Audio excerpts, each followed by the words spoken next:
To check the main power source, connect a voltmeter between the red wire from the four-way connector, vehicle half, and the ground terminal at the end of the control unit's green ground wire. The reading should be a minimum of 12 volts DC.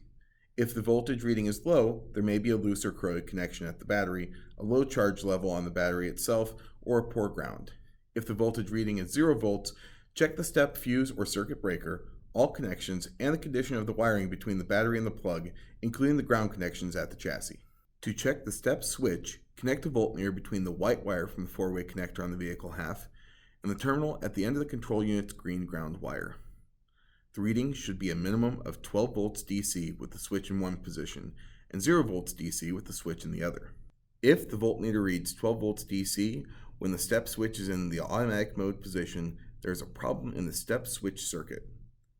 If you're not getting a reading when you're supposed to, check the 6 amp inline fuse, the step switch itself, and the condition of the circuit's wiring and terminal connections.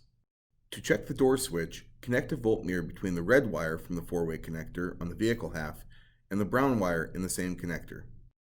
The voltage should be a minimum of 12 volts DC when the door is closed and 0 volts when the door is open.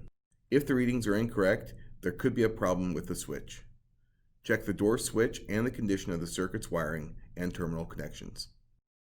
To check the ignition override system, connect a voltmeter between the yellow wire from the four-way connector on the vehicle half and the ground terminal on the end of the control unit's green ground wire. The voltage reading should be approximately 12 volts DC when the ignition is on and 0 volts when ignition is off. If the reading is 0 volts when the ignition is on, check all terminal connections, wiring, and the vehicle's ignition fuse.